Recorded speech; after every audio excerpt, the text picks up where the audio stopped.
Comrade Stalin, having become General Secretary, has concentrated boundless power in his hands, and I'm not sure that he will be able to use that power with sufficient caution. Stalin is too rude, and this defect, although quite tolerable in our midst and in relations among us communists, becomes intolerable in a General Secretary. That is why I suggest the comrades think about a way of removing Stalin. That was written by Vladimir Lenin in his letter to Congress in 1923 as his health was getting worse. And the message is quite clear. Joseph Stalin has gathered an enormous amount of power in his hands. And Lenin was warning the party that he might not be trusted to use it properly. And that got me thinking, Lenin was the founding father of the revolution, and he was idolized by all these people, millions of people. So if Lenin was warning them about Stalin, then why didn't they remove him? And how in the world did he still find his way to power?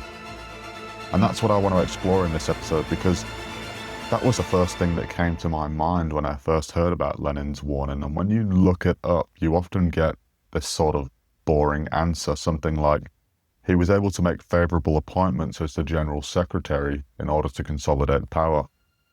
And if you're like me, that sounds like a bunch of nonsense. What I want to know is who these appointments actually were, why Stalin might have chose them, and what positions did he put them in, and how did appointing them in those positions actually help him, quote unquote, consolidate power, whatever that even looks like. Ultimately, I want to understand how somebody who started off as a Georgian seminary student that turns into a bank robber and revolutionary, and someone that Lenin had warned the party about, who was never even meant to become the leader, came to rule the Soviet Union with an iron fist for nearly 3 decades. To hear what I discovered in search of the answer to those questions, hang about and find out.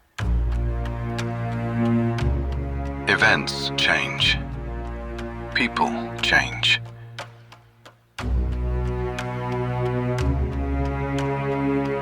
History changes. Human nature never does.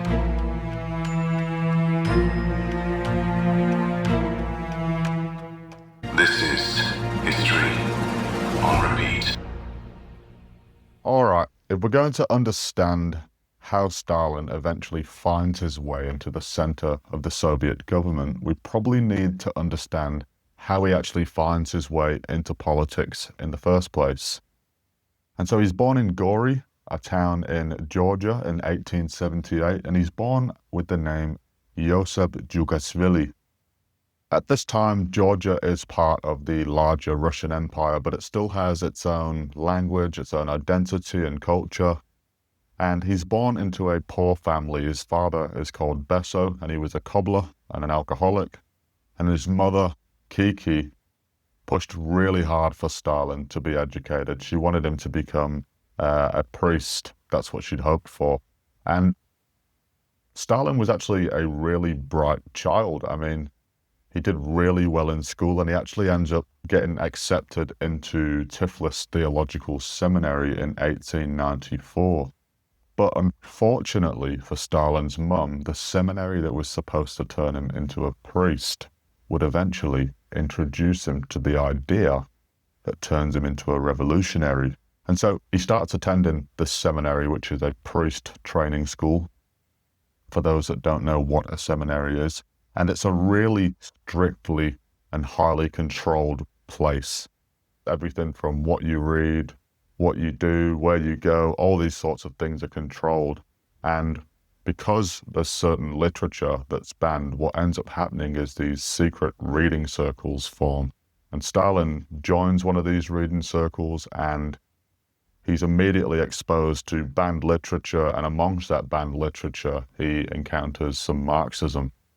And he actually ends up making contact with socialist groups outside the seminary. And then in 1899, just 4 years after he entered the seminary, he leaves or he's expelled. We're not sure of the exact circumstances that he left the seminary on, but either way, Stalin had gone into the seminary to be a priest, but somewhere along the way, Marxism had become his new religion. And it's somewhere around this time that he joins the newly formed Russian Social Democratic Labour Party. And he's in his early 20s now. And this Russian Social Democratic Labour Party that he joins forms to try and unite all the Marxist groups across Russia into this organized movement to overthrow the Tsar and establish this new socialist state led by the industrial working class. And because Russia is run by this autocratic Tsar, it's actually illegal to even form a party opposing the state. And as a result, the group is pretty much immediately deemed illegal, and the group is forced to go underground. And that's basically to say that they keep working, but in secrecy. At this time, Stalin encounters the work of the first person that we really need to stop and talk about, and that is Vladimir Lenin. And what Stalin reads in Lenin's work is this kind of deviation from standard Marxism, where Marx saw revolution coming about as this class struggle and the development and collapse of capitalism. What Lenin wanted was this tightly disciplined and organized group of committed activists who would push for the workers' revolution rather than sort of waiting for history to unfold or waiting for the collapse of capitalism to come about. And that model really appealed to Stalin. It was related to organization, secrecy, confrontation, action, something that you're going to see throughout this episode that he's really good at. And by the early 1900s, Stalin had fully moved into underground political work because the movement that he was part of was deemed illegal, remember? And so what he was doing was organizing workers, distributing illegal material, using false identities, arranging strikes, organizing strikes. And then in 1902, due to all this sort of illegal underground activity that he's been involved in, he ends up getting into a little bit of trouble and he's arrested. And this is going to be a recurring pattern for Stalin. So arrest, prison, exile, escape from exile, and back to organizing for the socialists.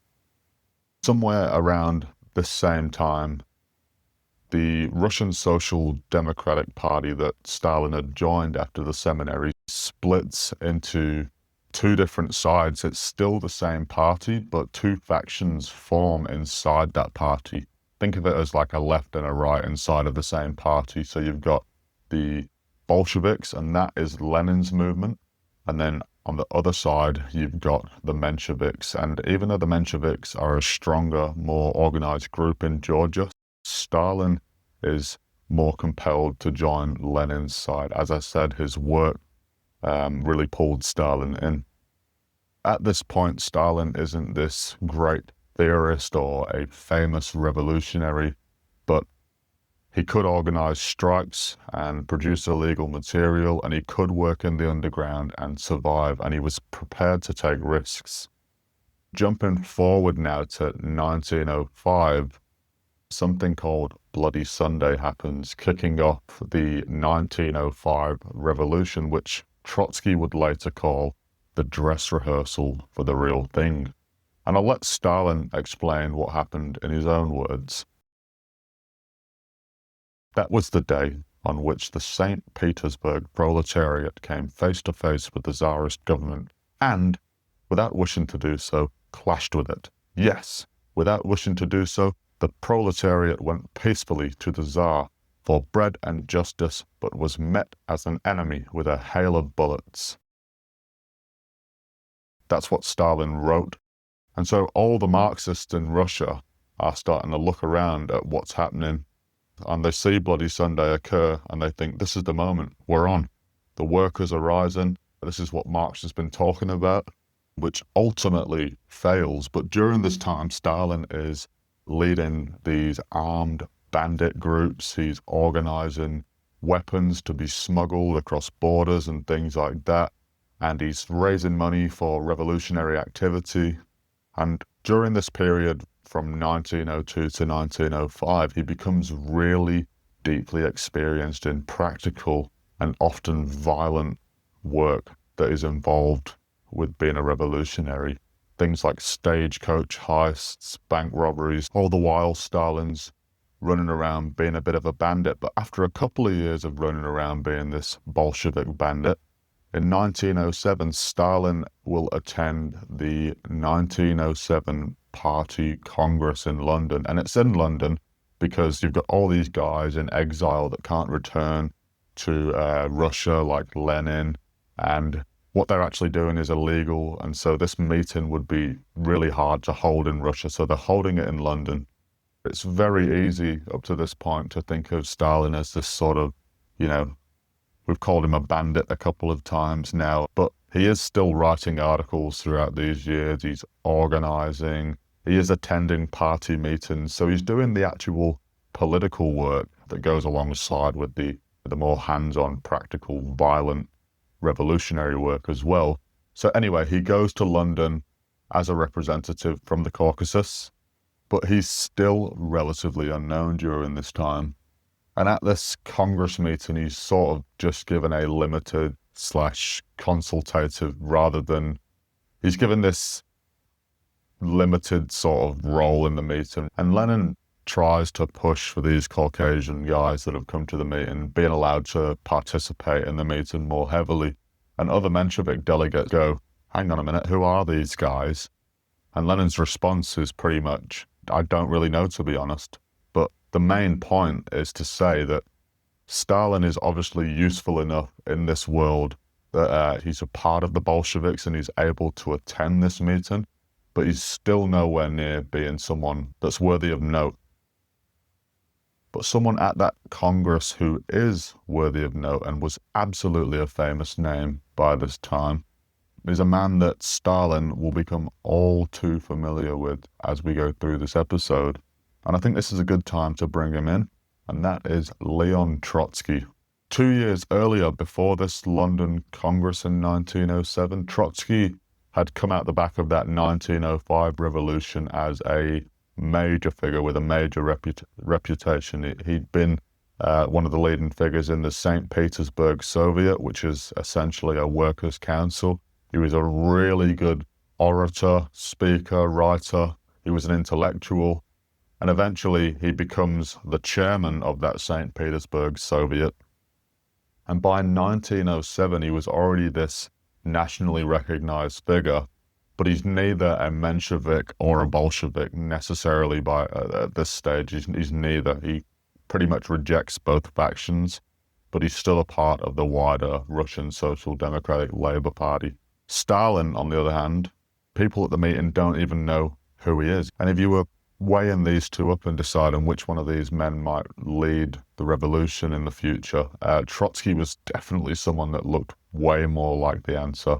He had fame, he was prestigious, he was already involved in heavily at the center of a revolution in 1905, but Stalin is just still this Georgian organizer who the party didn't even really know. The meeting in London finishes and the Bolshevik faction decide that they need some more money. And who do you think they're going to turn to for that? And if you said Stalin, well done. In June of 1907 in Tiflis, the Bolsheviks plan an attack on the state bank cash convoy. And Stalin appears to have been sort of the principal organizer and planner behind this operation. Remember, he'd already smuggled guns and done all this illegal activity, so he's good at planning and organizing these types of things. The only thing is that it's not really clear what his exact role is in this robbery. We don't know whether he was actually there performing the robbery himself or it was just purely a planning process. But the people we do know were there was a bloke named Camo, who was this sort of right-hand man of Stalin, even more violent, willing to do more dirty work. And he actually dresses up in this Cossack-style military uniform as a disguise on the day of the robbery. And as the convoy enters the Yerevan Square, which is where the bank is, the group throws bombs and shoots guns, and the whole place goes crazy.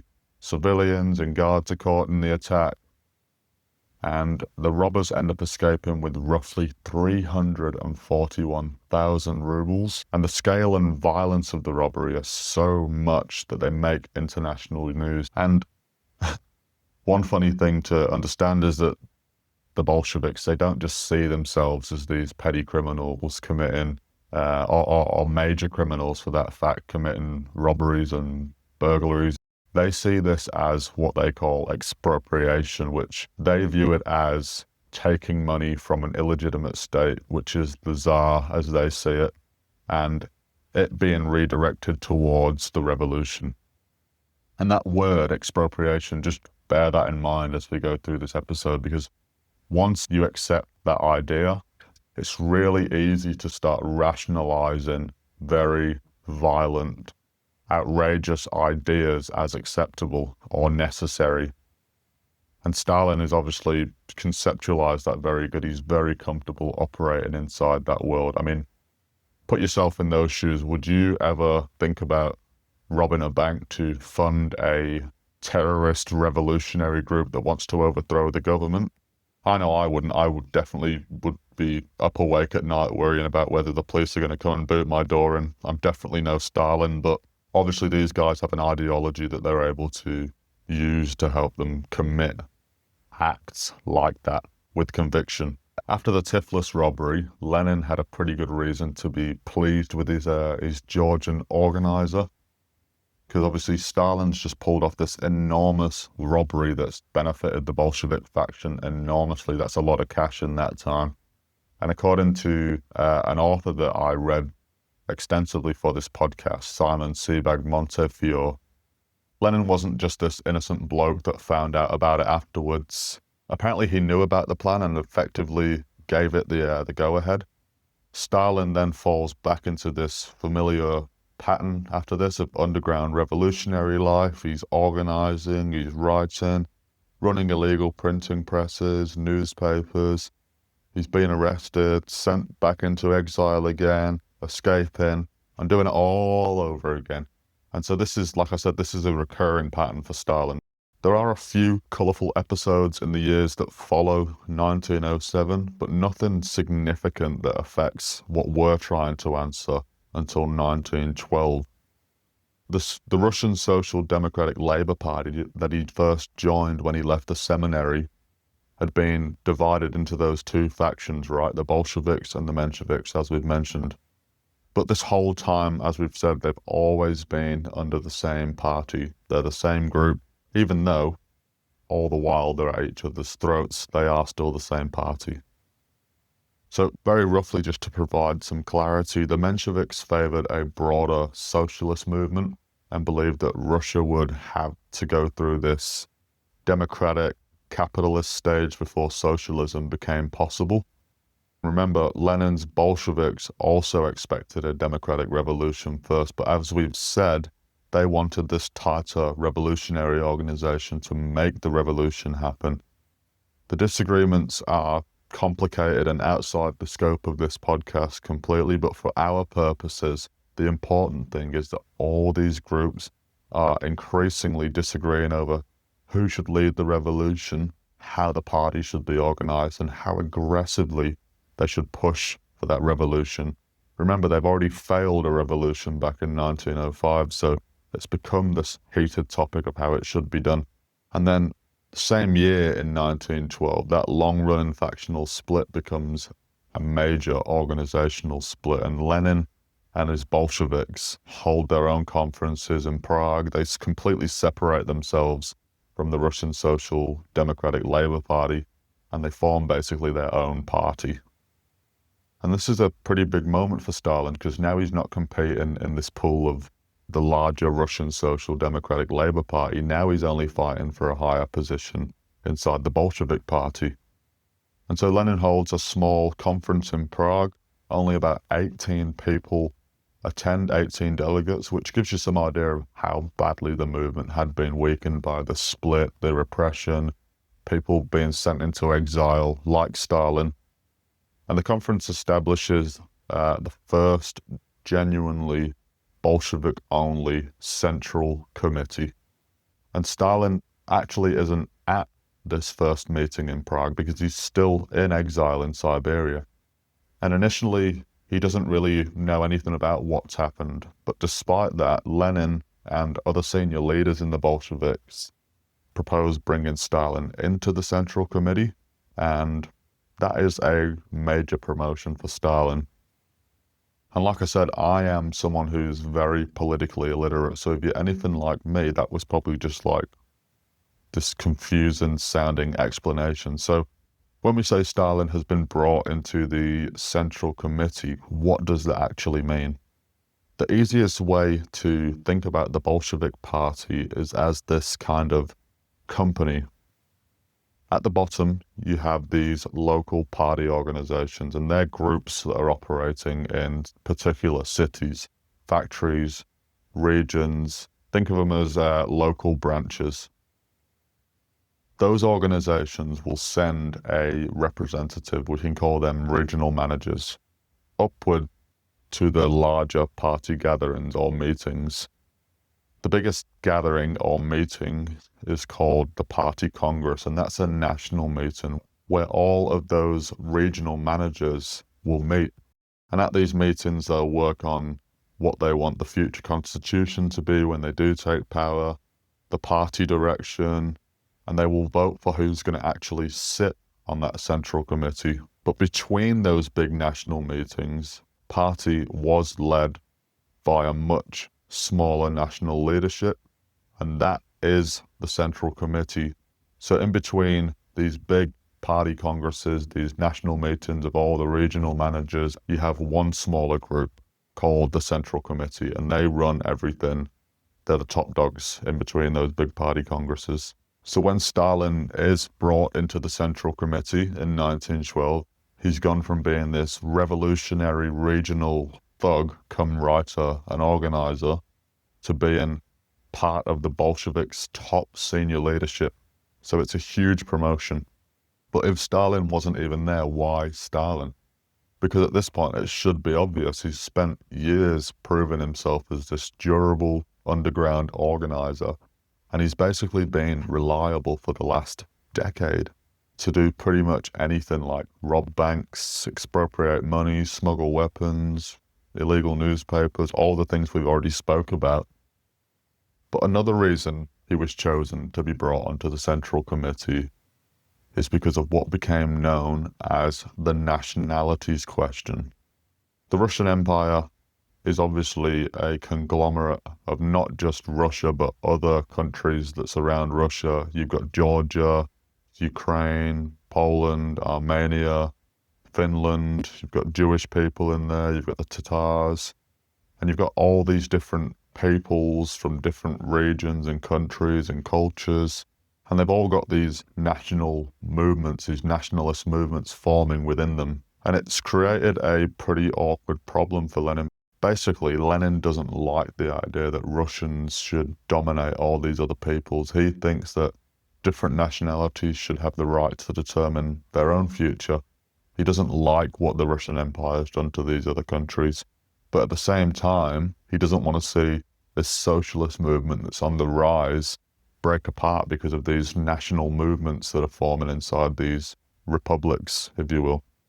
And the question basically is, how do you tell Georgians, Poles, Ukrainians that they shouldn't be ruled over simply because Russia is bigger than them, but at the same time, still telling Georgian, Polish, and Russian workers that they should still belong to the same movement, which is the socialist movement.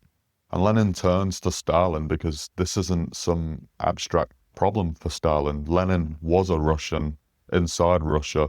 Stalin was Georgian, and he'd spent years organizing in the Caucasus, which is one of the most sort of ethnically and politically complicated parts of the entire empire. And he'd worked in an environment where Georgians, Armenians, Russians, and other groups were trying to organize politically alongside each other. So Lenin obviously sees him as someone that could be useful on that exact problem. And he encourages him to write a bit more seriously on it, not just think about it, but actually produce something related to that question.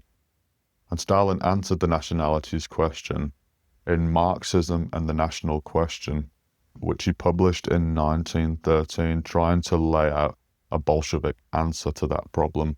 And we don't need to sort of disappear down the Marxist theoretical rabbit hole here. The thing that I'm trying to get across is that Stalin is doing some really important party work now. He still isn't famous or well known. He isn't one of these great public faces of Russian socialism. But so far, almost everything he's learned has been about surviving the underground and helping destroy a political system. After the break, we're going to see what happens when that system collapses and he has to work out how to operate inside of what replaces it. Don't go anywhere. Join us after the break.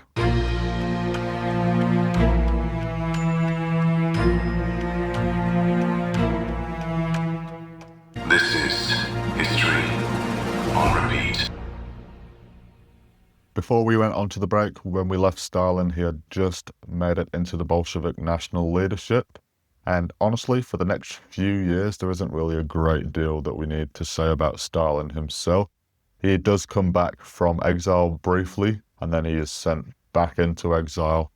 And whilst he's in exile, something much bigger is beginning to happen in the Russian Empire. And the year is now 1914, and the First World War is just beginning. And for most of the First World War, Stalin remains in Siberian exile. There is a moment where in late 1916, he is moved westward with other exiles, and he's briefly processed for military service. But after looking at the state of his arm, where he had this incident when he was younger with a horse and carriage, he's deemed unfit because of his damaged arm. And while Stalin is still in Siberia, Petrograd basically explodes in February 1917. You've got crowds, strikes, there's mutinies in the army, soldiers begin deserting the Tsar, and eventually Nicholas II abdicates, and a provisional government forms, while at the same time, a Petrograd Soviet also emerges alongside it. Most of the RSLDP, the Russian Social Democratic Labour Party, and the Bolsheviks, they're all part of this new Soviet of socialists, which is called the Petrograd Soviet. And news reaches Stalin while he is in exile, and because the regime has collapsed, his exile is effectively over. There's no one to hold him to it anymore. And Stalin and another revolutionary that he's in exile with, called Kamenev, immediately begin making their way back west. And Stalin arrives in Petrograd on the 12th of March, 1917, carrying very little with him, just the clothes that are on his back. And so he's now free, he's back in Petrograd, and he's spent years trying to destroy the Tsarist system. But when it did collapse, unfortunately for Stalin, he's thousands of kilometers away in Siberia. But importantly, he's no longer this underground revolutionary waiting for the system to fail. The system is gone. And for the first time, the question is now no longer, how do we overthrow the government? It's all about who's going to be replacing it. But remember, back in 1912, when the Bolsheviks had split from the Russian Social Democratic Labour Party, he hadn't been elected. He'd been brought onto the underground leadership while he was still in exile. And when he arrives back in Petrograd in 1917, after spending much of World War I in exile, the party itself was just in this completely different situation. But most of the senior leadership was still in exile in Western Europe or in Siberia. And because the leadership was in exile, the less senior members that were present when the revolution kicked off, they formed a smaller temporary organization that represented the Central Committee called the Russia Bureau of the Central Committee. And that was ran by 3 young revolutionaries. So when Stalin first arrives back in Petrograd, the people that are running the Russia Bureau only give Stalin, who is a real Central Committee member, only this advisory role, meaning that he could participate in the meetings but not vote. Because pretty much they think of him as a bully, and because he's been away for 4 years, they think that he doesn't really understand the local situation, what's happening on the ground. He pretty much says, I'm having none of that. And with Kamenev, the guy that he'd come back from exile with, he bullies his way onto the Russia Bureau. At the same time, he also returns to working at the illegal newspaper called Pravda, which is no longer illegal. And Stalin and Kamenev take a major role in determining the paper's political narrative. Stalin is acting not just as a printer/editor in the modern sense. He's writing political articles, he's deciding what arguments the party is putting before its readers. He's helping translate complicated political questions into language that normal, less intellectual party members could understand, and that's something that he's very good at, by the way. All the while this is happening, where Stalin's coming back with Kamenev and they're bullying their way back onto the Russia Bureau, Lenin has really been struggling to get back into Russia because he's been out of the country for the last 10 years on exile. And before he has a chance to get back into the country, Stalin and Kamenev, who have fully taken over the Russia Bureau and Pravda at this point, have started writing articles that are conditionally supporting the newly formed provisional government, which is the group that had filled that vacuum at the same time the revolution kicked off with that Petrograd Soviet. Lenin arrives back in the country finally, and he forms his own central committee again and basically says, what are you guys doing writing articles supporting the provisional government? Why would we support them? We're basically, we want to run the show, and we're going to be the guys running the show. All that was happening in March of 1917. We're now in April of 1917, and the Bolshevik Party hosts a party congress. And because some of the members of the Russia Bureau that had formed and other people in the party are a bit suspicious of Stalin as this bully, Lenin personally vouches for him. And Lenin basically says, look guys, I've known Stalin for years. He's a really good and dependable worker. He's capable and he's responsible with his assignments. And Stalin gets voted onto the Central Committee officially in a proper way, not just brought on by Lenin. He's actually voted on this time with 97 votes, and that's the third highest total behind Lenin and Zinoviev, meaning that he's not this guy at the party congress anymore who everyone's going, who is this guy? And Lenin's going, I don't really know who this guy is. He's a fully fledged member of the Central Committee now. And truthfully, he's becoming difficult to ignore at this point. Now skipping ahead a couple months to July of that year, an event happens that it becomes known as the July Days. And you have these armed workers and soldiers that begin mass demonstrations in Petrograd against that other group that had formed at the start of the revolution, the provisional government. And what these armed people are requesting is that the Soviets take power immediately. And initially, Lenin and the Bolshevik leadership try and hold back these demonstrations. Even though this is what they ultimately want, they want to run the whole country and overthrow the provisional government and be the only guys left in power. They believe just at this point, in this moment right now, that an armed uprising is a bit premature. Once it becomes obvious to Lenin that these demonstrations are going to go ahead anyway, the Bolsheviks get involved and they try and keep them organized rather than allowing them to turn into this uncontrolled uprising. But the demonstrations end up failing, and the provisional government blames the Bolsheviks for it, and they launch these massive crackdowns, and Lenin and Zinoviev go into hiding, and Trotsky and Kamenev are thrown into prison.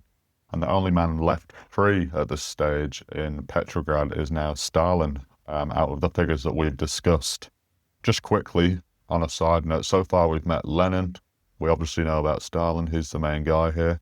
And we've introduced Trotsky. We've mentioned Kamenev a few times now, and Zinoviev a couple of times, but we've not formally introduced them, so I think this is a good time to introduce some people who are going to become very important later on in the story. The first guy is Grigory Zinoviev, and he's one of Lenin's closest long-term Bolshevik allies.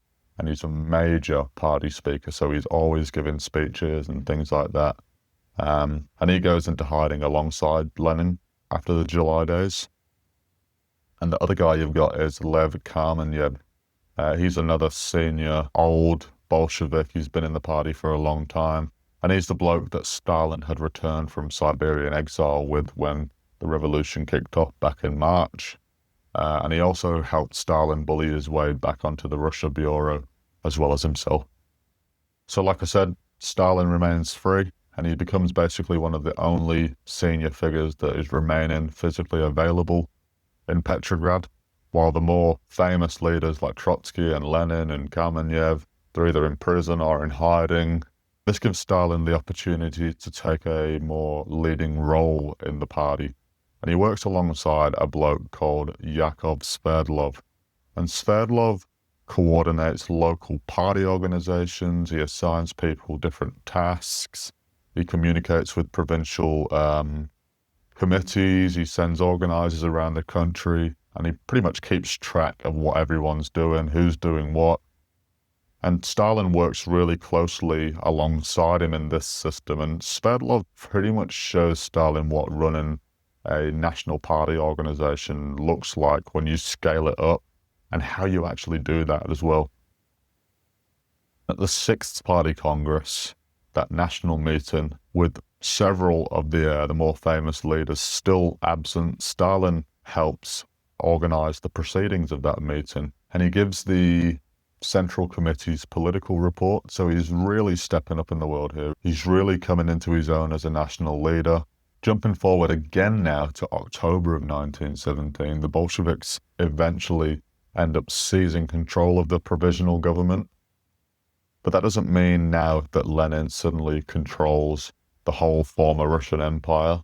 They inherited basically a couple of zip codes. Think of Russia as this massive house, and the Bolsheviks have only captured the living room and the kitchen, but they shared it with the provisional government.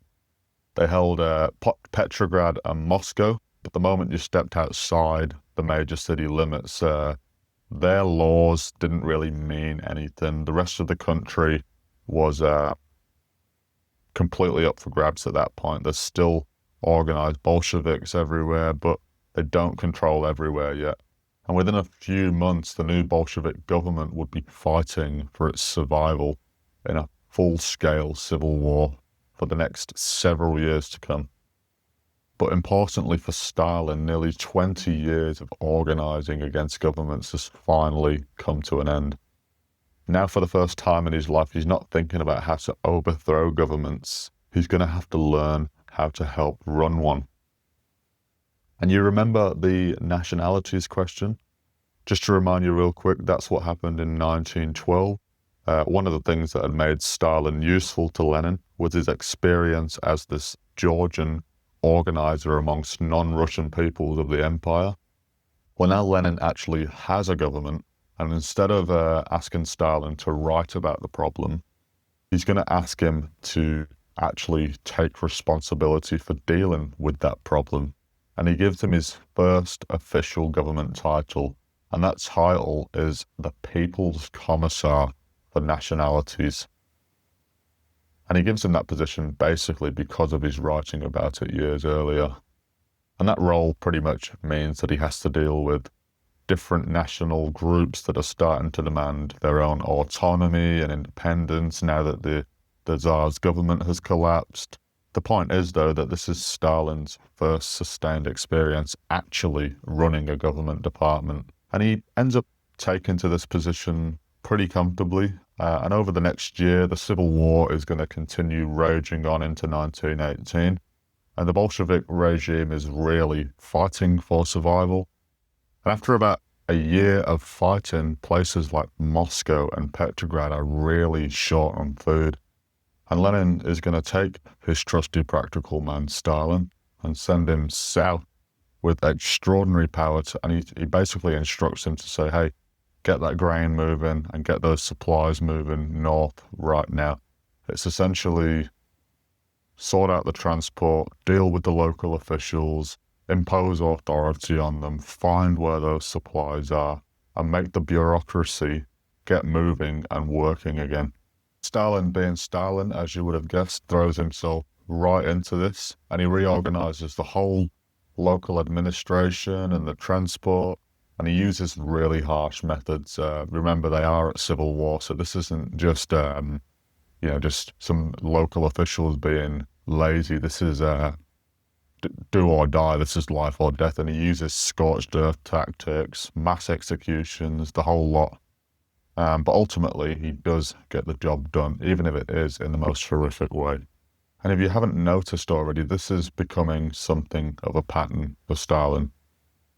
When Stalin is given a job, he doesn't really tend to sit around waiting for somebody to tell him what to do. Sometimes that makes him really effective, and sometimes that makes him an absolute nightmare or a pain in the ass.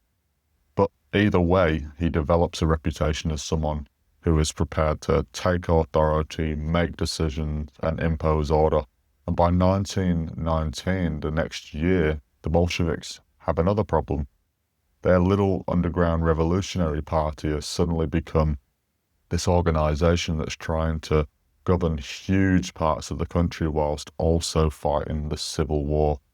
And the Central Committee that we've been talking about all episodes simply just couldn't sit around collectively deciding every single political decision. They just never get anything done if they had to make a decision about every appointment, every transfer, every administrative problem that came across the desk. It's just simply too much for 27 men to deal with, which is all there was in the Central Committee at that time. And so the party started creating these smaller bodies underneath the Central Committee to divide up the work.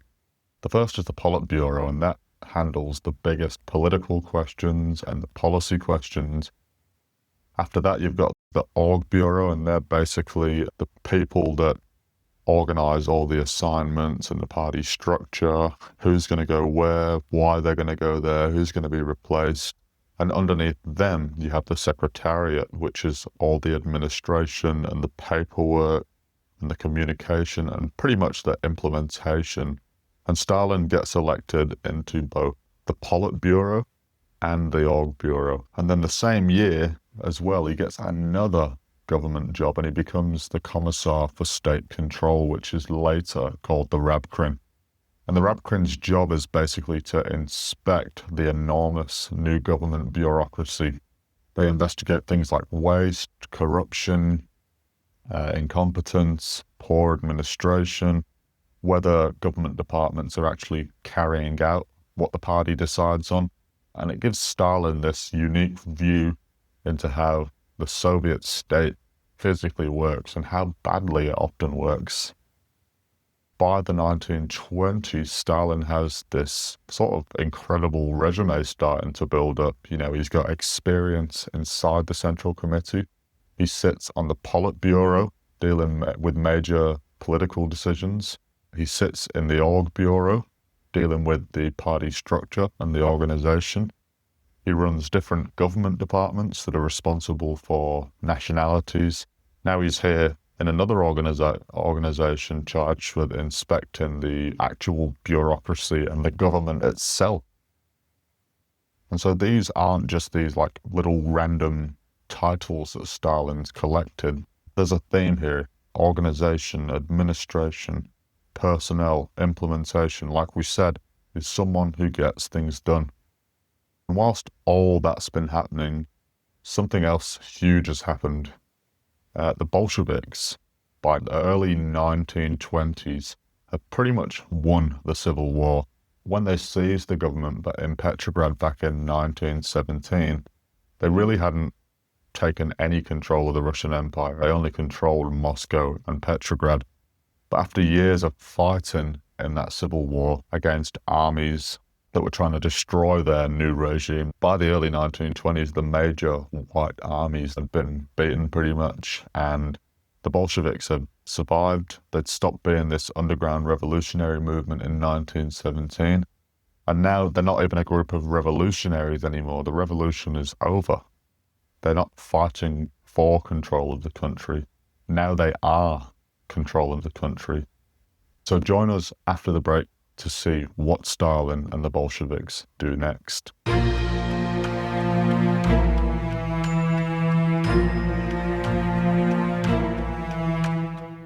This is history on repeat. All right, welcome back. When we left Stalin before the break, the Bolsheviks had stopped being this revolutionary group trying to seize the country, and they had essentially become the ruling party of the country. Now that the party is in charge of the country, they need to figure out how exactly they're going to run the country. Before we get to the stage where Stalin has the all-important job of being the general secretary, there's something about the new Soviet system that we need to understand. Now, if you live somewhere in the West like I do, it's very easy to imagine that the government is this finished system that's been around for a long, long time. We've got parliaments that exist, government departments that exist, you've got ministers that have had responsibilities that have been established for years. Civil servants broadly know who reports to who. And these institutions have had generations to figure out how everything fits together and what's actually going on. The Bolsheviks didn't have that luxury. They've just destroyed the old political system altogether.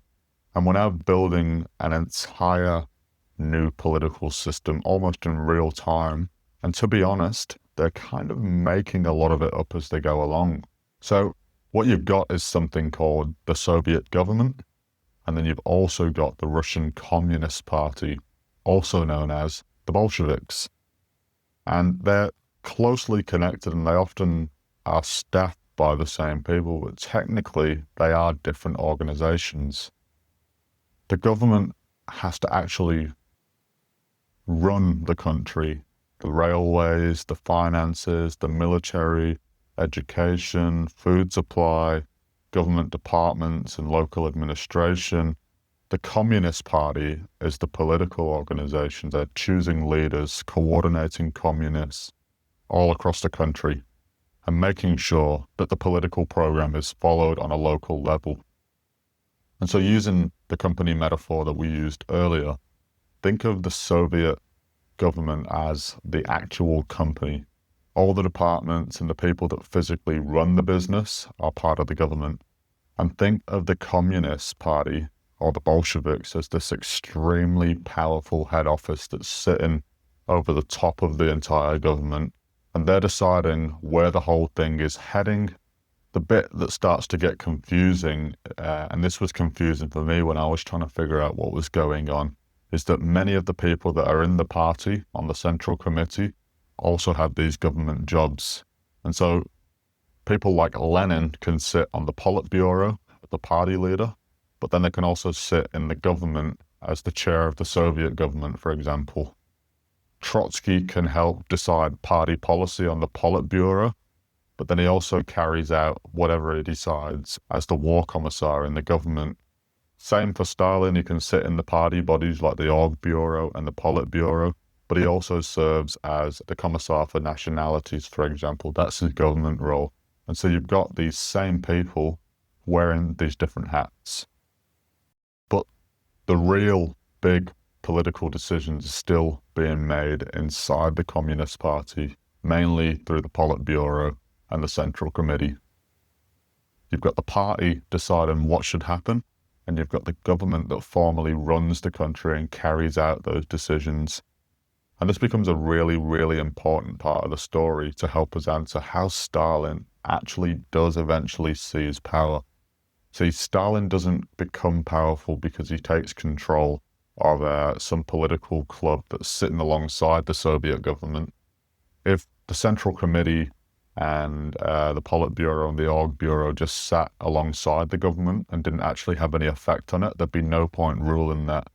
But what Stalin is rising inside of is the group that is actually running the government, and that is the Politburo, the Central Committee, the Orgburo and the Secretariat.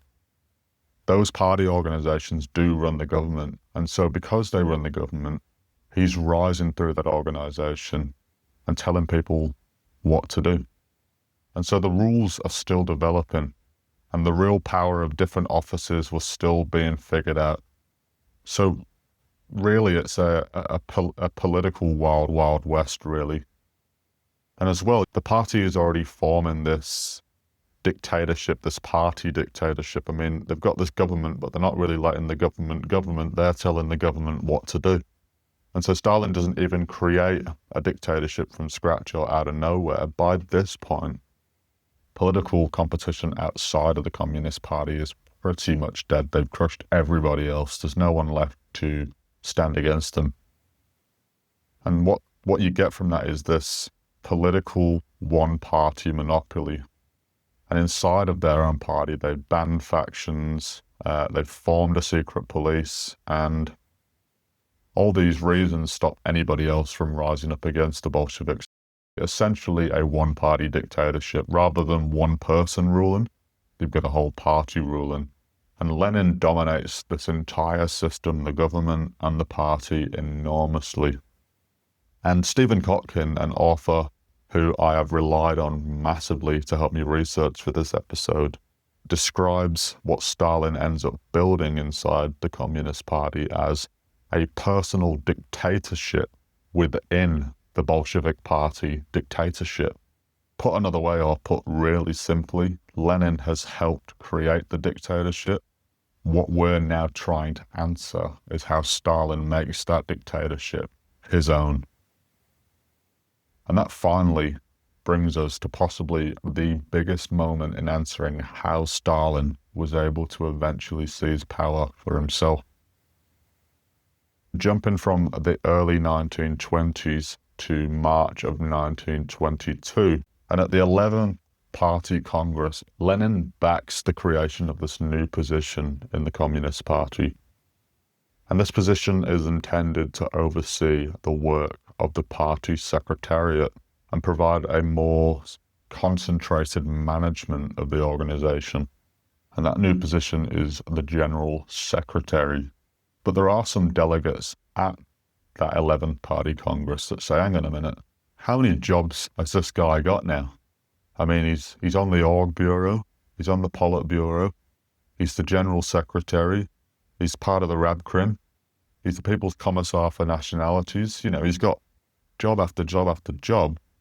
And they basically come to the agreement that, yes, we'll make Stalin the General Secretary on the 3rd of April of 1922, but they decide that Stalin also has to shed at least one other government responsibility, and that includes his responsibility as the Rabkrin. A crucial note here, though, when he is being appointed this, no one's looking around and thinking that Stalin's being appointed as Lenin's successor or the new dictator or anything like that. Lenin still remains the top guy, the top dog. The General Secretary during this time is more so thought of mainly as this organizational or administrative position. Which brings us right back to the sentence that sent me down this rabbit hole. When I Googled how did Stalin take power or become the dictatorship, and I got the answer, he was able to make favorable appointments as head of the Secretariat in order to consolidate power. And so what could the General Secretary actually do as head of the Secretariat? This is where I think things start getting really, really interesting. It does sound really boring, General Secretary. And to be honest, on its own, it really is a boring job.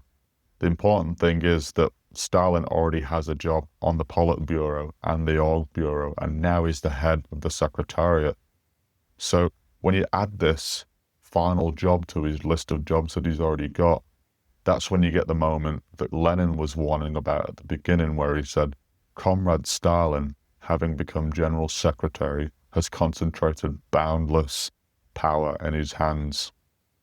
So let's explore what that actually means. Now that he's General Secretary, let's look at how or what boundless power looks like. So to run a vast country like Russia, you need lots and lots and lots of people, as we've established. You need a government. And there's huge growth in the party and state bureaucracy following the end of the Civil War. And you get thousands of party members and party officials across the whole country. Moscow is still the central institution. You've got provincial and regional organizations, you've got local committees, government bodies, economic institutions, and somebody has to keep track of all the people that work or the government and the party. And they have to work out where experienced party workers are needed, who should be transferred, who is suitable for promotion, who should fill vacancies, which regional organizations need stronger leadership. And the Secretariat and the Orgburo sit right at the middle of that organizational problem. Stalin is on all three of the major party boards, so he's on both of these organizations. He sits on the Politburo, the Orgburo, and now the Secretariat. And that means that he can be present at several different stages between when the problem first appears to when the problem's being carried out. And to look at that, let's use our company analogy again. Imagine one of those regional branches we spoke about, those local organizations, is an absolute mess. Let's say orders aren't being followed properly, the local manager is fighting with his staff, and eventually that problem is going to reach the senior leadership. And the people that deal with problems regarding regions and things like that is the Politburo. And they'll be answering questions exactly like that. What are we going to do about this region? And maybe they do decide that the problem is the bloke who's running the branch. Now the organization that needs to actually figure out who's going to replace that bloke is going to be the Orgburo. And Stalin is present at that meeting too. So now the conversation might become, do we leave him there? Do we move him? Who have we got that could replace him? And then suppose, say, the Orgburo agrees, right, replace this guy. Somebody still has to make that happen. And that finally brings us to the Secretariat. And Stalin is the guy running that organization. He's not just attending the meetings, he's the boss there. And what the Secretariat takes care of is contacting the replacement, sending them instructions, organizing the transfer. The local organization in that region also has to know as well what decision Moscow has made regarding that leader. And afterwards, somebody has to find out whether it all was carried out and actually worked anyway. And look what's happening here. Stalin hasn't necessarily made any of those decisions himself. He can still lose the argument, but while another senior Bolshevik might only encounter one part of the problem, let's say they're only on the Orgburo, Stalin keeps turning up at almost every stage. He was there at the Politburo, he was there on the Orgburo, and then he's there when those decisions are being carried out in the Secretariat. And as well, on top of that, there's another part of being part of, or the head of the Secretariat, that I hadn't really appreciated until I actually started looking into this, and that is the amount of information that comes across Stalin's desk. So how would head office know that branch was a mess in the first place? And how does it know whether the replacement worked? The branches have to report back, and those reports go through Stalin's department. And one of the first things as well that he does when he takes charge of the Secretariat is he immediately starts asking for more frequent reports from below. Things like meeting records, summary reports. He asks for like 2 pages, I think. He increases the amount of words that have to be in the report and things like that. He wants information regarding political moods and other information. And it all starts flowing back to Moscow. So Stalin isn't just in Moscow moving names around spreadsheets. His office is becoming the place where all the information from around Russia and all the other branches in the other regions like Georgia and things like that start flowing back to. And that gives him something that's really valuable that a lot of other people don't have. And that's a bird's eye view of the party. He can see who's doing what, where things are going wrong, who's useful, who isn't. And then those reports feed back into the political and organizational discussions where Stalin is sitting. And so it's this information loop that happens. Information comes in, the leaders argue about what to do, people are moved or promoted, the Secretariat carries out those decisions, and then the branches report back. And the only person that's present in the whole thing is Stalin. And this creates a really, really interesting situation. Inside the party, inside the Politburo, Stalin just appears like a senior leader among several. He can lose arguments, he can be overruled, he can be outvoted. But imagine you're someone in a regional organization, hundreds of kilometers away from Moscow, and the office that's asking for your reports is Stalin's Secretariat. The instructions coming back to you are being handled through Stalin's Secretariat. And if you're transferred, promoted, or called into Moscow, Stalin is the guy who's going to be calling you somewhere around that process. So from the very top, Stalin just looks like another senior leader, but from the people that are further down on the ladder, he's starting to look like the boss. Mainly the guy you're hearing from is Stalin. You've got to give Stalin his props as well during this time. He is really brilliant at this kind of thing. He works enormous hours and has an incredible memory, apparently. He remembers like thousands of names and personal histories. And he develops relationships throughout the party hierarchy, from those at the very bottom to those at the very top. And he's much more physically present on the floor around the whole organization than say some of his other major political rivals like Trotsky or Lenin. There's even a report later on from one of the workers who worked in the central apparatus, as they call it, from 1922 to 1926, who said they only saw Trotsky once during that entire time. So in the entire time they were there, the 4 years, they only saw Trotsky once. They might have seen Stalin every day almost. He's constantly in contact with mid and lower level officials, and he listens to their problems and he gets to know people that are actually making the party work. He's not just interested in this big theoretical Marxist discussion that some of these intellectuals are interested in. He's actually interested in carrying out the work as well. And that's not to say that he doesn't make mistakes. He definitely fucks up and makes the wrong decision here and there. But overall, he tends to excel in this position. And viewing this from Lenin's position, you're probably thinking, like, why did he even do this? But it makes a lot of sense. Remember, he's been Mr. Reliable for the last 15 years, and whenever Lenin needed someone to organize something or impose something, like during the Civil War when he went and got the trains moving again with all the food, Stalin keeps turning up, and he doesn't just keep turning up, he gets the job done. I mean, he did the bank robbery back in 1907. We're in 1922 now.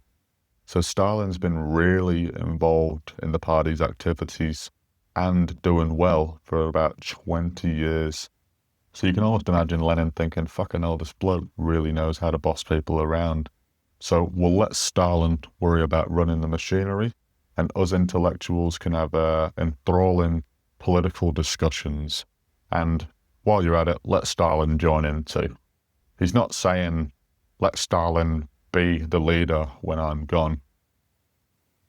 I think Lenin's vision for Stalin being the general secretary was more like the owner of our metaphorical company handing the keys to his most trusted operations director and saying, you handle the business day to day. So Lenin's still the founder, he's still the boss. If Stalin oversteps, Lenin can come back and push him into line or pull him into line. And if the arrangement doesn't work, Lenin can just push for it to be changed. That was the assumption. After the break, we're going to see how quickly that assumption disappears. Don't go anywhere.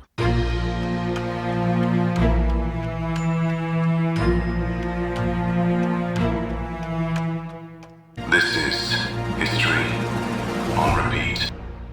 Welcome back. Before we left for the break, Stalin had just become the general secretary, and the entire arrangement basically rested on Lenin remaining above him. Now let's see what happens when Lenin can no longer reliably do that. And why can't Lenin reliably do that? It's because just 7 weeks after Stalin becomes the general secretary, Lenin suffers a massive stroke and he becomes seriously ill.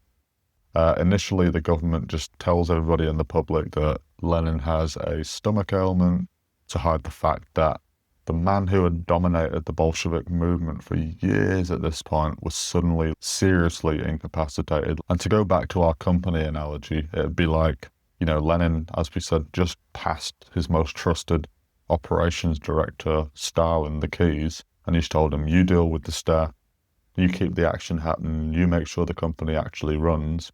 But then 7 weeks later, the owner stops coming to work. And it's not because Stalin pushed him out. It's not because Stalin had some master plan. Lenin simply just becomes really ill. Lenin's obviously still a very dominant political figure. He's still the owner, to stick with the metaphor. Stalin was becoming the man running much of the day-to-day. You can think of him in your own job as kind of the guy that everybody turns to when the boss is away. He's not necessarily the next in charge, but he knows what's going on because he's so involved. Remember, he's the guy on the floor. The provincial bosses aren't really talking to Lenin or Trotsky nearly as often, and neither are the people that are working in the offices in Moscow. They're dealing with Stalin and the apparatus around him on a much more routine basis. Lenin's confidence isn't completely destroyed in Stalin just yet. In fact, over the next few months, he's going to start trusting Stalin with even more really, really sensitive responsibilities. So in July of the same year, the Politburo, including Trotsky, decided that Lenin is no longer allowed to hold meetings. It's taken too much of a toll on him, and he's not allowed to hold any meetings without permission until he's recovered. And the man that they tasked with enforcing that decision is Stalin. So what we've got now is the owner has stopped coming to work regularly, and the other directors have told our operations director, which is what we're calling Stalin for the metaphor, you're the guy who is now responsible for controlling who gets access to Lenin. They're not locking Lenin out, they're just basically stopping him from attending meetings. You'd probably think that this is also Stalin's moment to seize, his role as the top guy. But apparently, at the first major party meeting after Lenin got ill and couldn't attend, he apparently went out of his way to not behave like the new boss in any way, shape, or form, which I thought was very odd and not very Stalin of Stalin. And there's this anecdote as well from Anastas Mikoyan, and he remembers Stalin behaving with this almost exaggerated modesty, and said that it actually rose Stalin's prestige amongst the delegates that were in attendance. So at this point, Stalin still looks a lot less like a man who's openly trying to grab for power, and he looks like this humble, extremely capable senior manager who keeps being trusted with more and more responsibility. Whether or not it's an act is another question. Either way, the important thing is Lenin still has his trust at this point. Or he still has Lenin's trust, rather, at this point, which makes what happens next really interesting. All the while, Lenin's health continues getting worse and worse, to the point that no one can really ignore it at this point anymore. And for the first time, really, the senior Bolshevik leaders have to start thinking about a future without Lenin, where Lenin might not be able to run the government. And Lenin himself begins looking at how responsibility might be distributed around the men underneath him, which brings us back to our old friend Leon Trotsky. Because Lenin offers Trotsky what looks like an extraordinary opportunity. What Lenin proposes to Trotsky is making him his deputy of the Soviet government, which is a massive opportunity for Trotsky. It's far more proximity to Lenin's governmental position, Lenin being the head, and it pretty much would look on paper like he's potentially Lenin's possible successor. Stalin puts Lenin's proposal to the Politburo, because remember, he's the only one in contact with Lenin at the minute. And Stalin himself actually supports this being implemented. Other senior members like Rykov and Kalinin also support it. Kamenev and Tomsky both abstain. But there is one man who votes against Trotsky becoming Lenin's deputy, and that is Trotsky himself.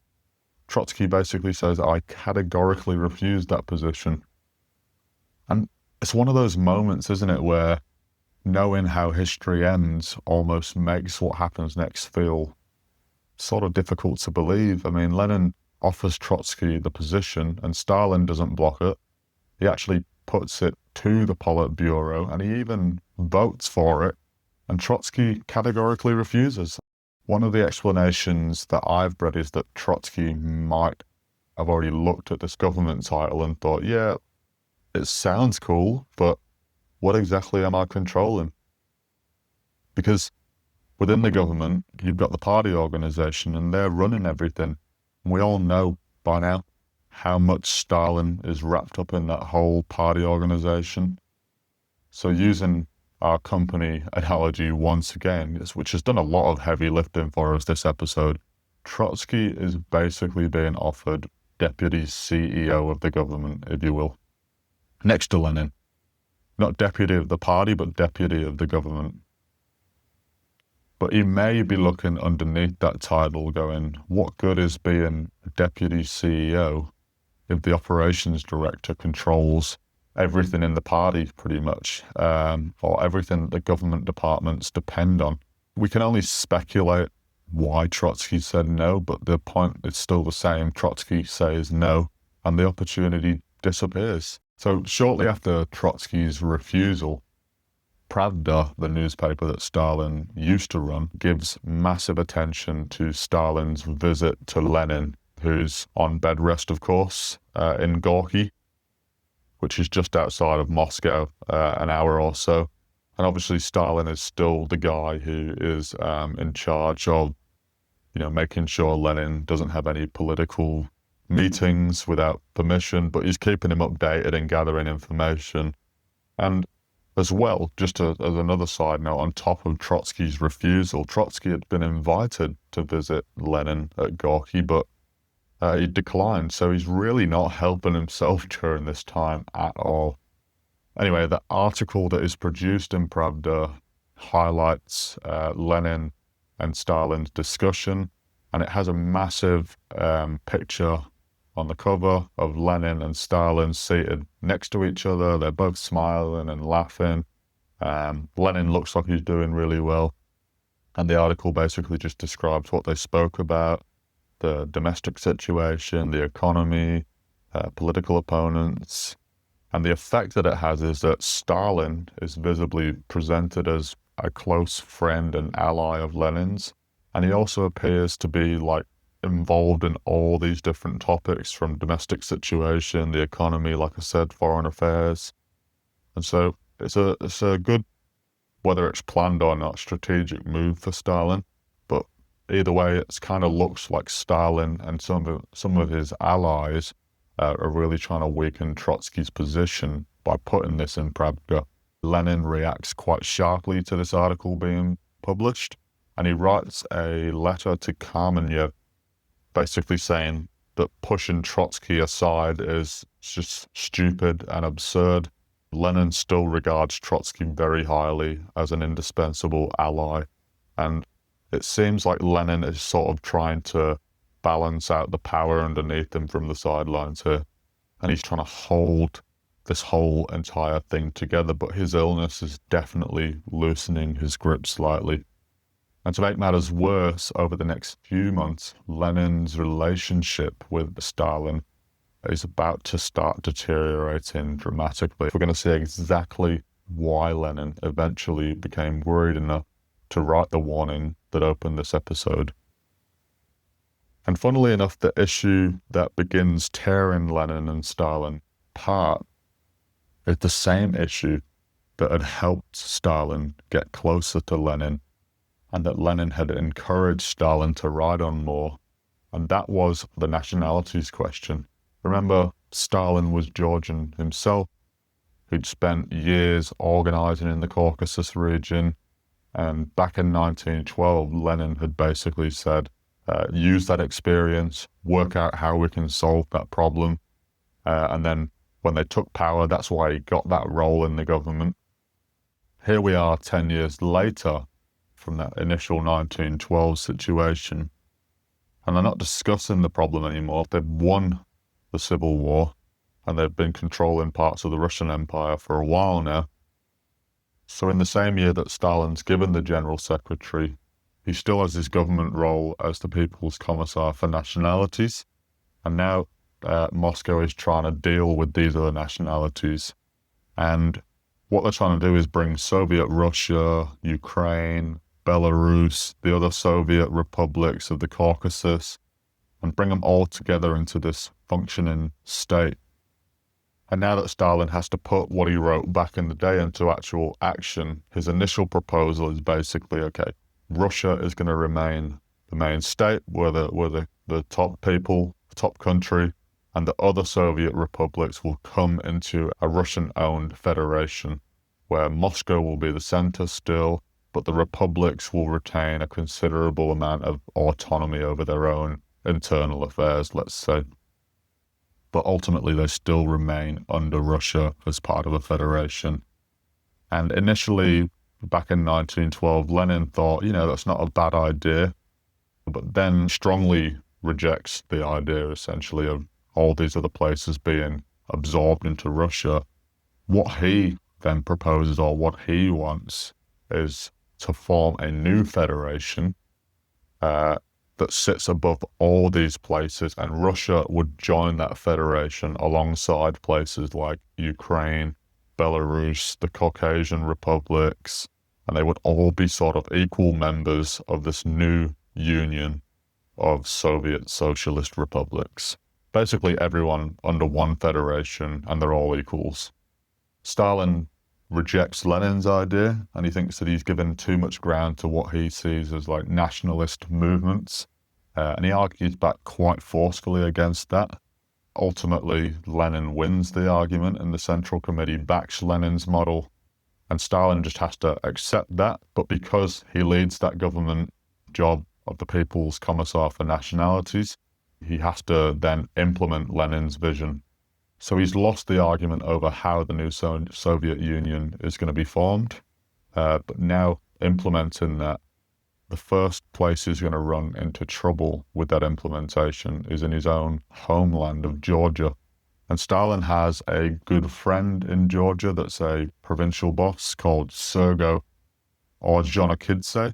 They try to push this new arrangement through very aggressively, and local Georgian communists don't really like the idea. They reject what's trying to happen, and pretty much straight away the relations go very poisonous and bad.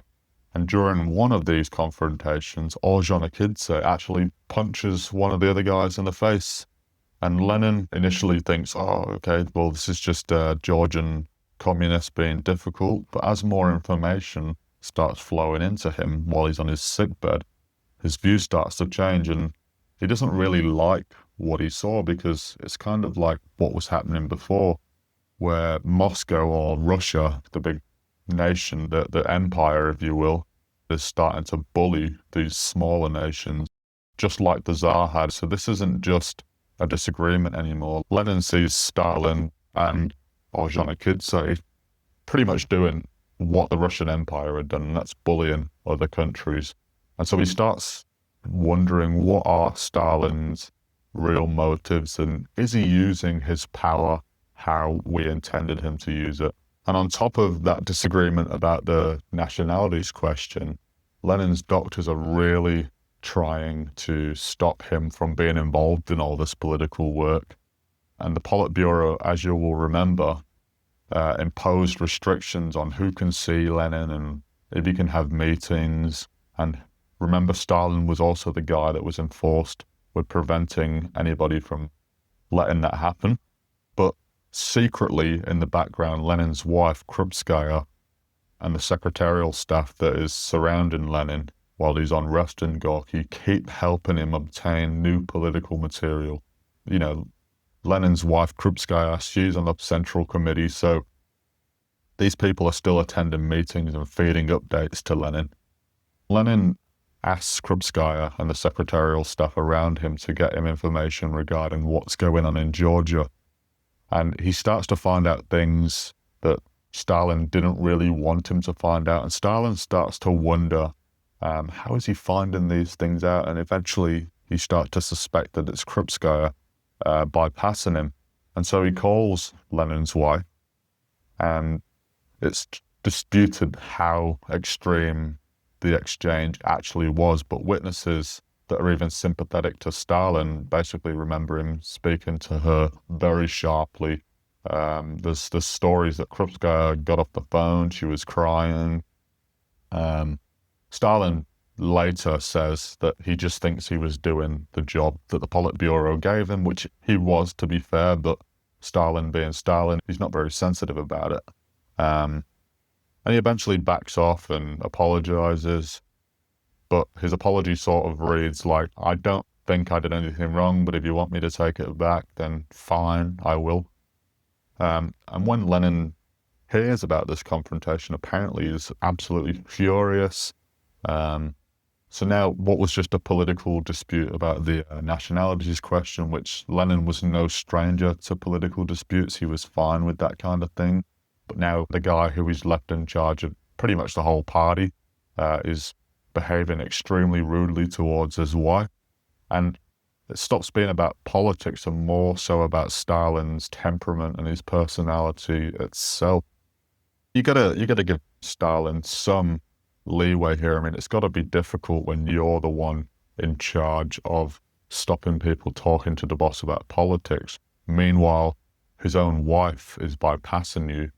You know, I can understand where Stalin would have been having a bit of a tricky time with that one there.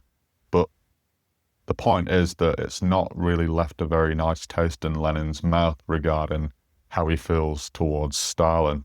And then from Lenin's perspective, you know, he's lying unwell in bed, but he's got this guy here who he's given this immense responsibility and power to, who he's learning might not really be the nicest guy in the world, who's not got the nicest or the best intentions. But there is an important wrinkle here.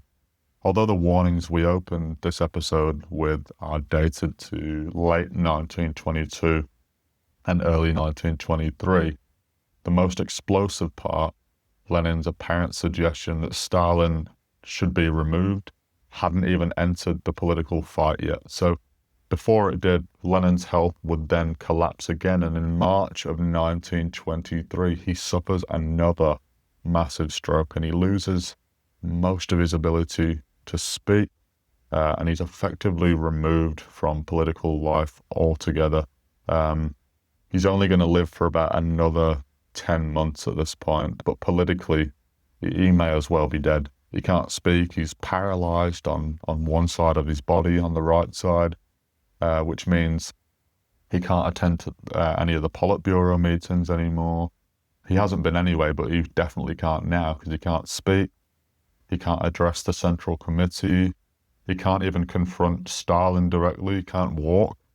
You know, he can't even explain what he means anymore. And so for him to personally intervene in political struggles that are developing, it's going to be very difficult. So it's been less than a year since Lenin's initial stroke, but there hasn't been any party congress meetings, which is the national meeting, the big national one. And now for the first time since Lenin has been sick, there is one, and we're going to see what happens when one of these meetings runs without Lenin. Join us after the break.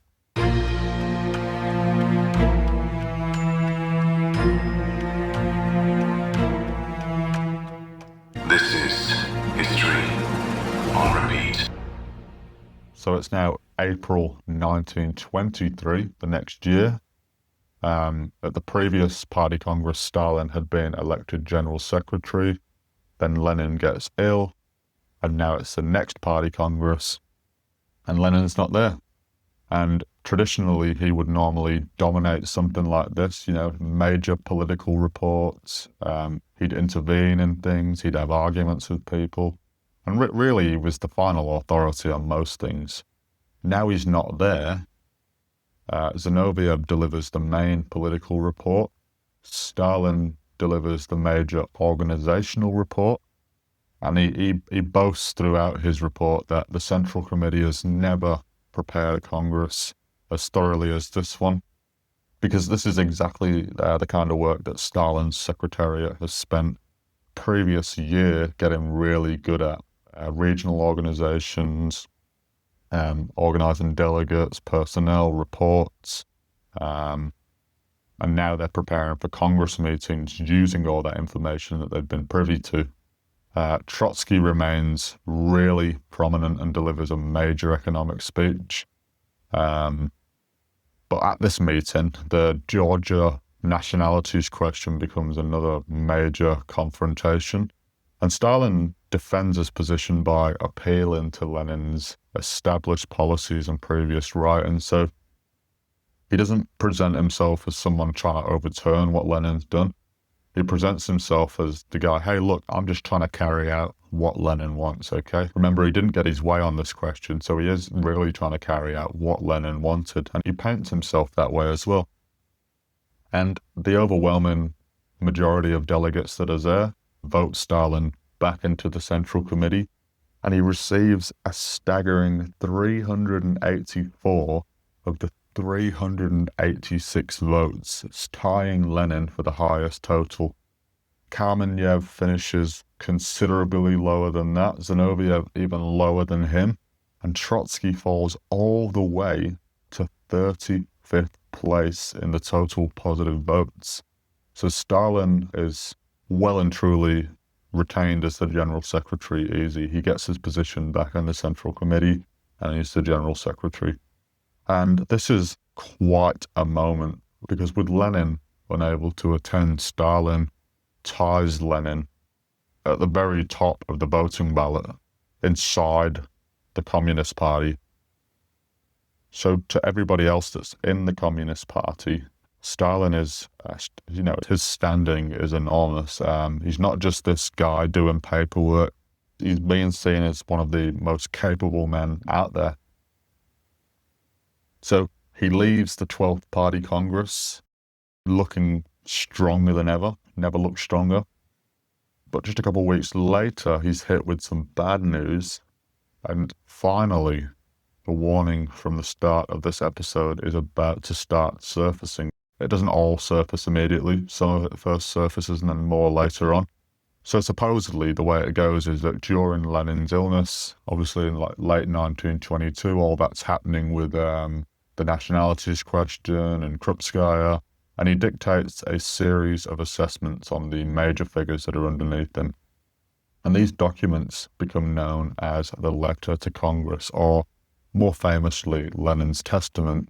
Now, in Lenin's Testament, he's not naming a successor. He's just pretty much looking across the senior leadership and identifying strengths and weaknesses, kind of like a school report on all these different people who are going to have to run the party without him. And so first he says something about Trotsky. He describes him as, the most capable man in the Central Committee, but he says he's also really self-confident, excessively self-confident, and he's too inclined towards administrative solutions. Zinoviev and Kamenev, Lenin brings up how they'd opposed the October insurrection in 1917 when the revolution first kicked off. Bukharin is enormously praised in this, but he's described as one of the party's favorites, but Lenin thinks that he still doesn't have his theoretical understanding all the way where it needs to be. And for Stalin, Lenin focuses primarily on the power that's attached to his position as General Secretary, and he says that Stalin has concentrated boundless power in his hands. He also mentions as well the relationship between Stalin and Trotsky. He can start to see that relationship and that rivalry really starting to heat up gradually. And then there's the separate addendum that comes later that has a different date on it. The other one was in late 1922. It's not really clear. This one has a date of the 4th of January 1923.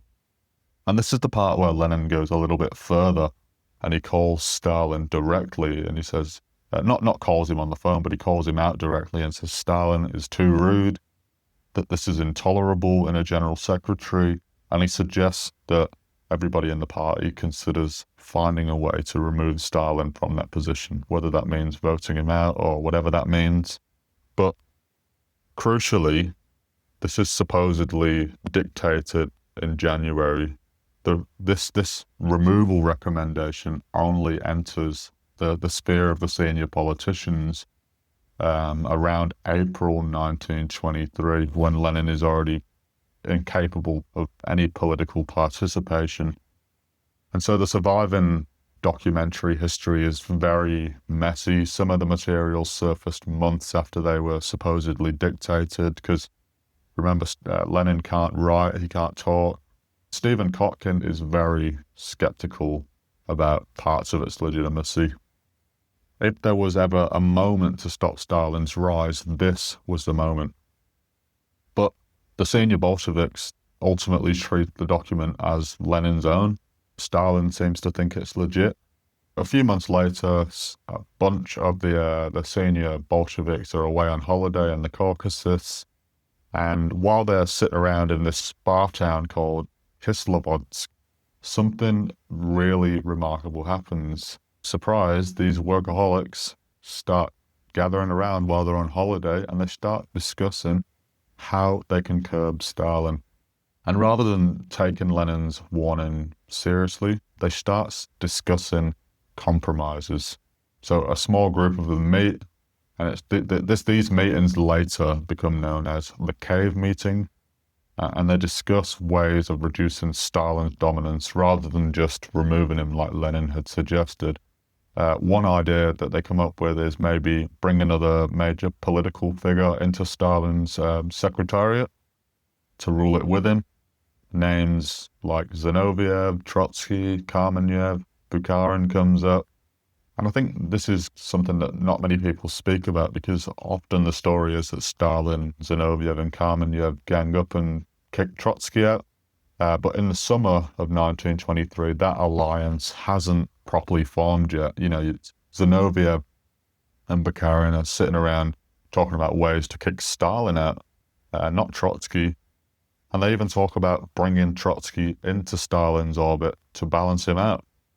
And so, where is Trotsky actually in all of this? He's actually in the same bloody town. You know, he's there. He's just not at these meetings. He's always doing and making the wrong decision. He sees Stalin's organizational power earlier than almost everybody else. He even sees it before Lenin, but actually building relationships with other people who might actually be able to do something about the problem that was facing in front of him. That's a completely different question, and it comes back to bite him in the arse time and time again.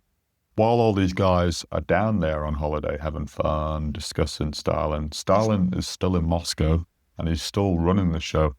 And he starts making appointments and personnel decisions without consulting these guys first. And Zinoviev is absolutely furious about it.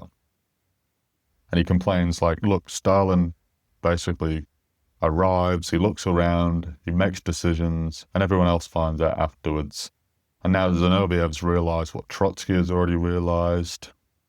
And Stalin basically comes back and says, while you lot are out there having fun on holiday, someone's actually got to run the show, and I'm still here doing the work, and decisions have to be made. So you guys have fun, I'll keep making decisions.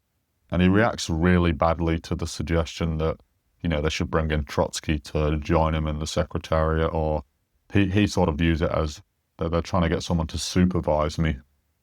But instead of refusing, he proposes a compromise, and he says, let's expand the senior bodies, bring Zinoviev and Trotsky onto the Orgburo, and make the Secretariat more politically representative.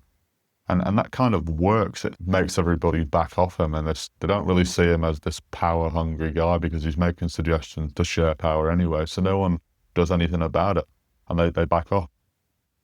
And I guess as well, that's sort of what makes Stalin's power so difficult to deal with, because he's not grabbing responsibilities that serve no purpose just for the sake of grabbing them. He's doing work that genuinely has to be done, which means that every month the others let him just be in that position. The position becomes harder to take away.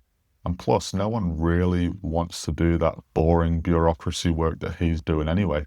Jumping ahead to later on in that year, in the autumn, leaving the summer now, Trotsky launches this sharp criticism of the party leadership, and a group of Bolsheviks get together as what becomes known as the Declaration of the 46. And they make these attacks on the bureaucratization of the party, the excessive appointments from above, restrictions on debate, and the political dominance of the apparatus. That's to say that the political dominance of the party. And Trotsky becomes associated with what then develops into the left opposition. Trotsky has genuine political criticisms here. He's not just whinging for the sake of whinging or to get Stalin in trouble. But unfortunately for him, his attack on the party has this unintended consequence, because only a few months earlier, Zinoviev had been complaining that Stalin was becoming too powerful. Bukharin had been discussing ways to balance him. There was even talks about bringing Trotsky in, remember? And then Trotsky launches this attack on the party. And then suddenly guys like Zinoviev and Kamenev are looking around going, hey, like, why are you attacking us? And then Trotsky becomes his own problem in his own right to the party. And instead of separating Stalin from the other guys or making the other guys gang up on Stalin, he kind of brings them together, because these guys are all running the party together. Trotsky is too, but now Trotsky's attacked everybody and everyone's on the defense. And then you get this really famous alliance between Stalin, Zinoviev, and Kamenev in response to the opposition that Trotsky has formed. And that becomes known as this political bloc called the Triumvirate. And now we're finally at the stage where the real political struggle begins. The question is now, when Trotsky does force this showdown, what does Stalin's organizational power let him do to mitigate that? To me, this brings us to probably the best example that I've been able to find yet of what all these appointments that they've been making and that we've talked about earlier actually looks like when someone tries to challenge Stalin. So then, in October of the same year, 1923, Trotsky and the opposition force the issue, and Stalin helps decide who's going to be in the room when they do. And so a major joint meeting is convened between the Central Committee and the Central Control Commission. Now, the Central Control Commission is headed by a bloke called Valerian Kubyshev, who politically is really close with Stalin. So that's already one ally in the room there. And then Stalin also invites 10 major provincial bosses that run different regions around the country and in other nations surrounding. And many of those guys have had their positions given to them through the same process that we discussed earlier, where Stalin is involved at almost every single level of that. That doesn't mean that these guys are just like mindless Stalin puppets, but personnel decisions that have been made earlier and now affecting who is sitting in this very meeting. Meanwhile, of the 46 opposition that formed the left opposition with Trotsky, only 12 of them attend, and they're only allowed to speak on the second day of the meeting.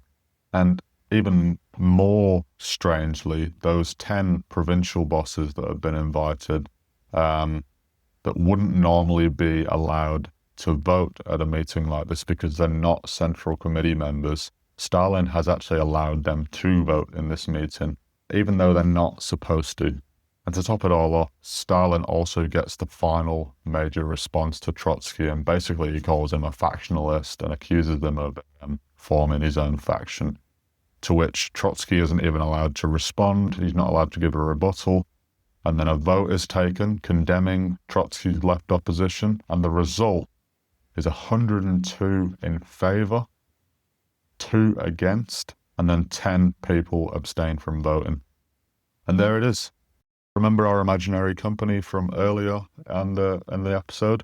The branch manager gets promoted, regional officials get moved around, people rise through the organization, and at the time you might think, okay, so what, that doesn't mean anything. This is what a major political fight happens, and then suddenly the question of who's standing there inside the meetings and the organization matters massively, because where Trotsky is just walking into a room hoping that he wins the argument, Stalin isn't. Stalin's already walking into a room full of people he knows are already relatively on his side. And so the room itself has been shaped by the machinery that he is in control of, and that he's spent the last 18 months figuring out. And so he brings his provincial bosses in. People connected to the organizational structure that he oversees are given a voice. And most of Trotsky's opposition isn't even allowed to be there on the first day. Some of these meetings can go for multiple days, but this one was a 2-day one, and on the first day, barely any of Trotsky's allies are even allowed to attend. And the final result is that you get 102 votes against Trotsky and only 2 votes for Trotsky. And I just want to be really careful here. That doesn't mean that Stalin controls every person in that room. He still needs a majority vote, but he can heavily influence the conditions under which that majority is formed. The first thing that comes to my mind is, why doesn't Trotsky go to the newspaper and publish his own articles? And even if he wanted to make his own opinions public, he couldn't, because party press is literally under the control of Stalin's Secretariat. And Stalin is in a much stronger position to be able to publish leadership responses, circulate his own interpretations, restrict hostile material, and really he's also able to frame Trotsky as someone who's trying to divide the party, or someone that's trying to deviate from Lenin. And Trotsky's complaint is basically that he feels effectively trapped. I mean, there's meetings happening behind his back. He can't easily appeal to the party rank and file because he can't get his word out there. The official press is against him. And Stalin's, again, he's only following rules that have already been set. He's doing this really cunningly, but he didn't invent the ban on factions. Lenin invented that. He's just using that against Trotsky to say, look, this guy's forming factions. Our leader banned factions.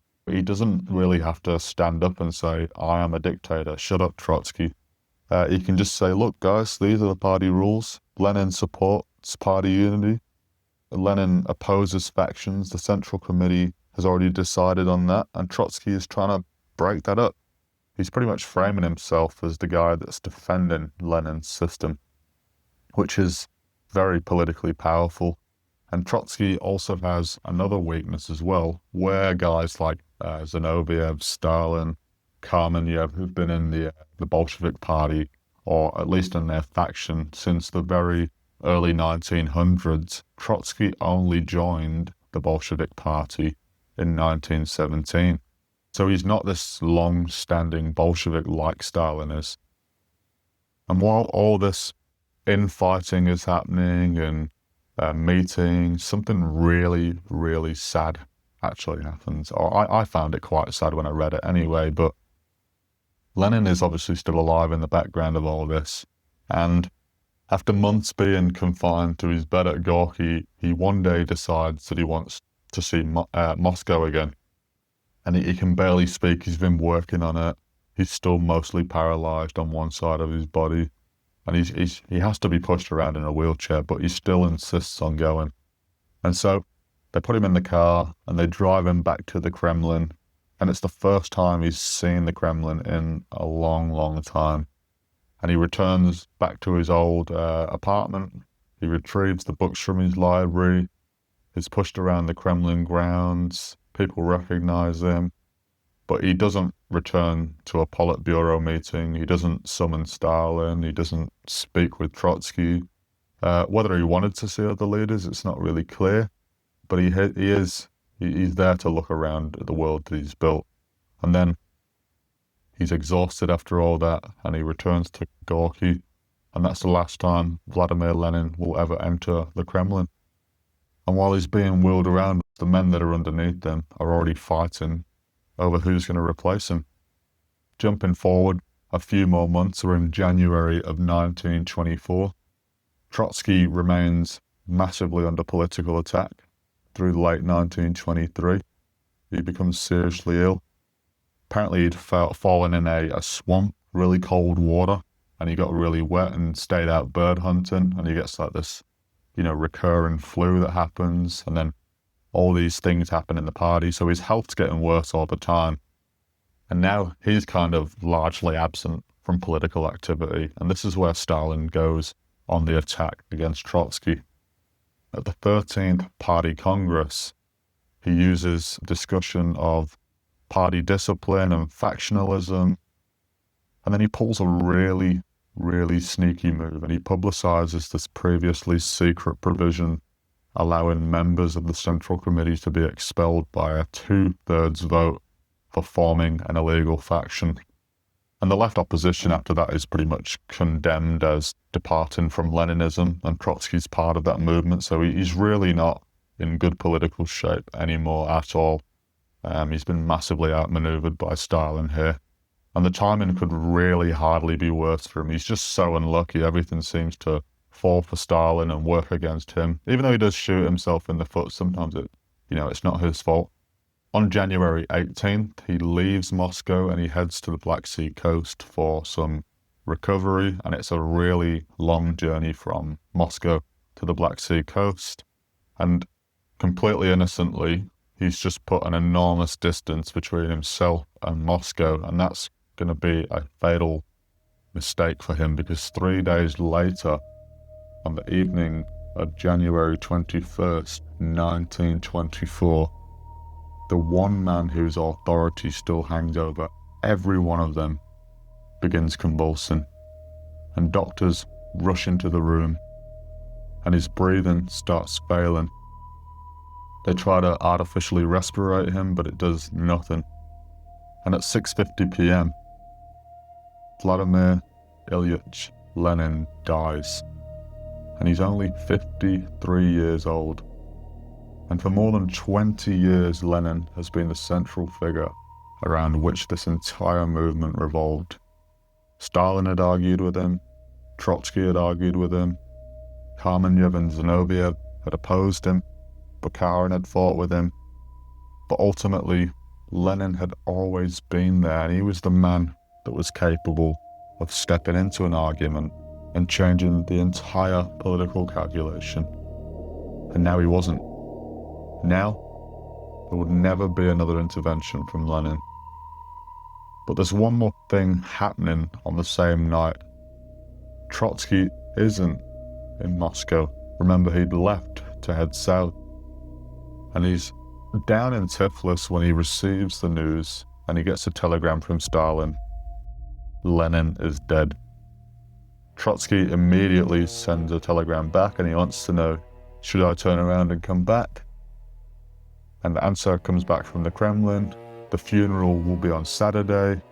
You won't make it back in time, pretty much. You're too far away. Keep going, get some rest, and continue treatment. And so he does. He thinks he's given the okay to, miss the funeral. And so he keeps traveling south, except the funeral isn't gonna happen on Saturday. It's gonna happen on Sunday. And Trotsky, had he known this, would probably have enough time to get back.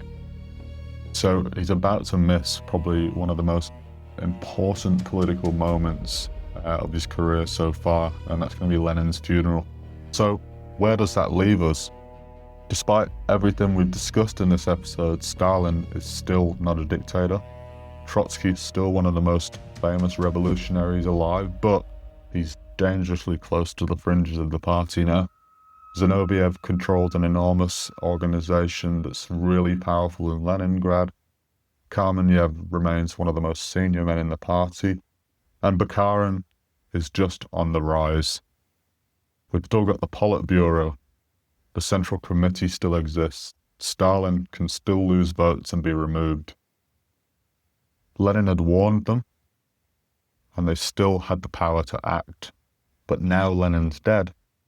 And for the first time, there's nobody left above any of them. Every one of them still had a reason to believe that they could win.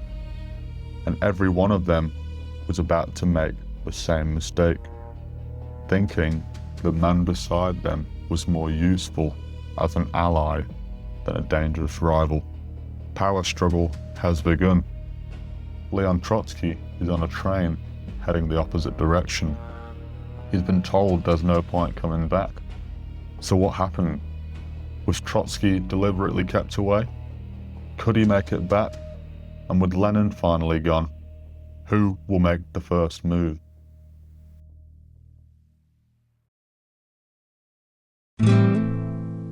Join us next time on History on Repeat. And as always, the past has more to say if we're willing to listen.